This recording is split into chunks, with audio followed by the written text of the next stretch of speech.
Hello guys, so marami ngang nagtatanong tungkol sa Superstar. Kasi tinanggal na nila yung MC plan, pinalitan nila ng Superstar ngayon. Mawawala na po yung MC at saka yung Apprentice. Pinalitan na nila ng Superstar kung saan ibe-base na sa room boss drop or coins na spent mo sa pag-a-attack ng room boss. So ito yung requirements para sa mga babae na gustong maging star or ma-unlock yung diamonds nila. Una, dapat naka-join sila sa family. So, hindi naman sinabi kung official family or hindi, siguro okay lang. Wala namang specific na nilagay na kailangan official family talaga yung sasalihan mo. Ikalawa, dapat yung farm level mo ay umabot na sa 40 at meron ka ng own room or pwede ka nang gumawa ng sarili mong room dahil nakaabot ka na ng level 40. So, kung kakasimula mo pa lang, pwede kang mag-recharge yung sa unang beses kasi mag-VIP 1 ka, ma-unlock mo ka agad yun. So, yung task mo dito para ma-unlock mo yung Diamond Wallet mo ay dapat mag-stream ka sa own room mo ng 10 minutes. Ikalawa, mag-attack ka ng room boss at mag-spend ng 100k coins within a week. Kahit saang room. So, noong room boss event, pwedeng-pwede sana to kung noon nila to in-update. Kaso kaka-update lang nila nito kahapon. So, kahit saang room, pwede mong i-attack. Like sa family room boss nyo, pwede mo ding i-attack yan.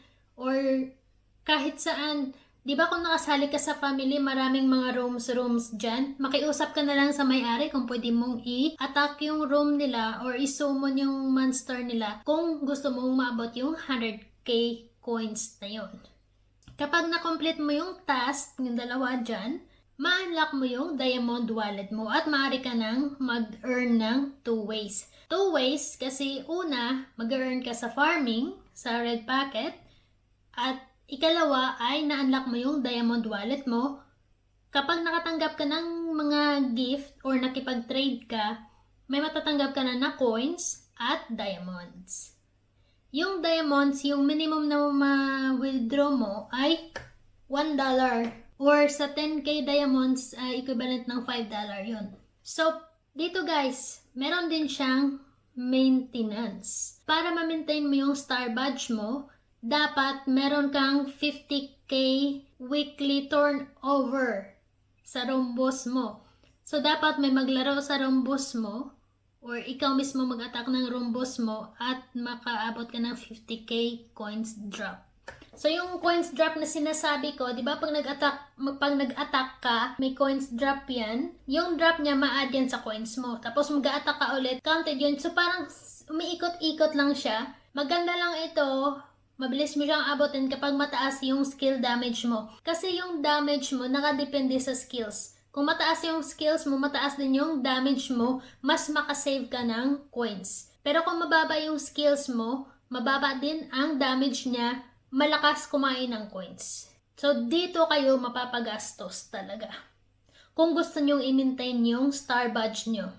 So dito nakalagay kasi sa pay-per-view nila na weekly turnover. So, ibig sabihin, kapag sinabi talaga nating weekly is every week yun. Not unless babaguhin na naman nila next time. Diba? So, kung napapansin nyo, si Hi-Fami, every week meron siyang update, meron siyang pagbabago. In short, hindi talaga siya stable. Parang nasa try and error pa si Hi-Fami. Or, ang mali lang kasi dito guys, merong medyo hindi siya fair. Kasi pagdating sa Pilipinas, sa Philippine region, iba yung requirements ni Hi-Fami. Yung room boss drop is 100k, while sa Pakistan is 42k lang. So, unfair talaga siya, no? Dapat, yung ginawa ni Hi-Fami is the same. Kahit sa ang country, magiging fair sana si Hi-Fami. So, dito pa lang sa akin, medyo low ratings na siya para sa akin kasi hindi siya fair. Kumbaga, sa ibang bansa, sa Pakistan din guys, meron din siyang ginawang star host na wealth level 0. While sa atin, sa Pinas, hindi pwede magiging star or hindi pwede i-appoint kapag hindi siya wealth level 20. So, unfair yun. Para sa akin, unfair talaga yun. Kaya na pong bala kung ano sa tingin nyo. Unfair ba o fair ba tong app na to? Mag-iwan kayo ng comment dyan sa baba. So, yan lang naman yung kailangan nyong malaman tungkol sa Superstar. advice ko po sa inyo, bago nyo po pasukin yung pagiging superstar, pag-isipan nyo po muna kung worth it ba talaga. Tanungin nyo po yung sarili nyo, bakit kayo pumasok sa High Fami? Bakit gusto nyo sumali sa High Fami? Bakit gusto nyo bang kumita? Kasi kung gusto nyo kumita, ang masasabi ko sa inyo guys ay hindi para sa inyo ang app na to. Kasi mapapagastos kayo. Not unless mag-focus kayo sa farm lang. Sa farming lang talaga kayo.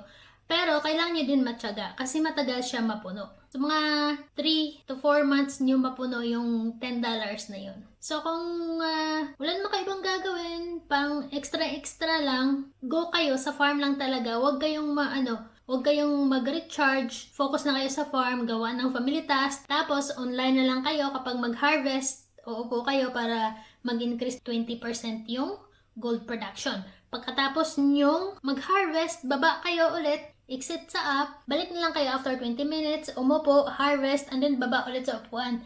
Yan lang yun. At para naman pala sa mga male users, ganun pa din yung requirements nila. Kailangan lang nilang umabot sa wealth level 20.